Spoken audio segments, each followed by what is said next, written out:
Tungkol ito sa ginawa nating video last time na nag-viral at maraming nag-comment, kaya sasagutin natin yung mga comment ng mga viewers at subscribers natin. At least matulungan natin sila na maiangat yung channel nila at ma-set up ng maayos. Kaya panoorin mo yung video na to kasi alam ko na makakatulong ito sa inyo. Kaya nga sila nag-comment kasi gusto nila ring magkaroon at matulungan ang kanilang channel. Kaya ito yung video na ginawa natin last time. Paano mag-upload ng tax details sa W8bin sa Facebook kung ikaw ay monetize na. Kung itong panoorin na video na to, so nandyan lang yan sa comment section or sa link sa details sa ibaba.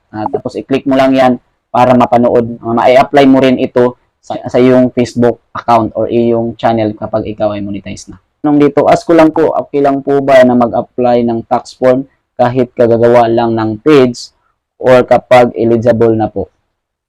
Sagot ko lang dito kay Ma'am Genuinely 3027.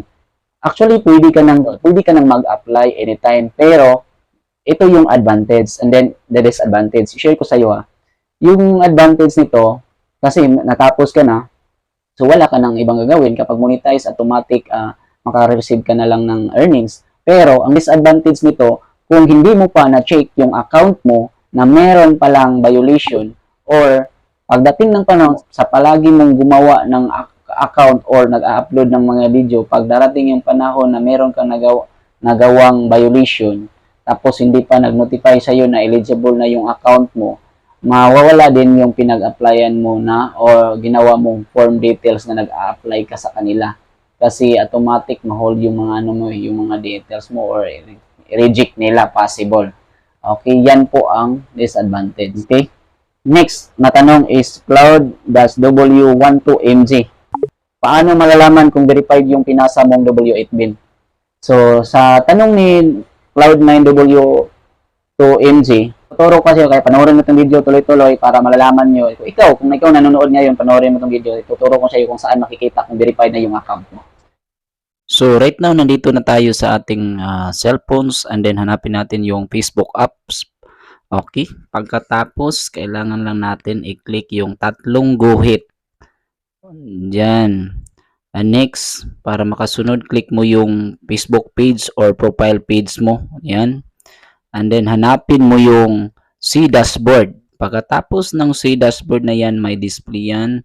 So, yan yung features na laman niya. And then, hanapin mo yung payout.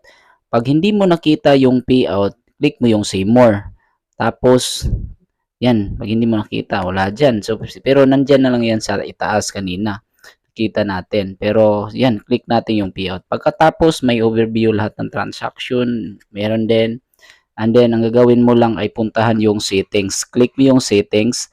Pagkatapos, yan. Nakita mo na yung W8 for services. So, yan po. Nakita natin na verify na po yan. So, kung meron kang natutunan, sundin mo lang ito at kung hindi, panoorin mo balik or ulit-ulit para makita. Okay? Next, last na tanong na babasahin natin kay Juliana Channel 2205. Hi Lord, ask ko lang ba't ayaw ma-sit up yung sa star na nag-apply pa lang ako, i-sit up ko sana. Ang tanong ko lang dito sa iyo, Joanna Channel 25, kung eligible na ba yun? Nakatanggap ka na ba ng notification sa Facebook na magkaroon ka ng star? Or hindi pa? Kung nagkaroon ka ng star o eligible na yung account mo, ang kailangan mo lang gawin, bago ka mag-apply, tingnan mo muna yung account mo kung wala bang violation. Para pag during mag-apply ka, hindi na yan marireject at matatanggap talaga ni Meta or ni Facebook yung form na ginawa mo. Kasi yung channel na to ay nagtuturo po ako ng video editing, online apps earning, paano kumita online, paano mag-set up sa Facebook, at paano mag-set up sa YouTube channel. Business online, and then meron din tayong vlog. Kaya kung gusto mong ganitong content or ganitong channel, please subscribe or follow, or don't forget to like, comment, and share. I-on mo na rin yung notification bell at least ma-notify every time mag-upload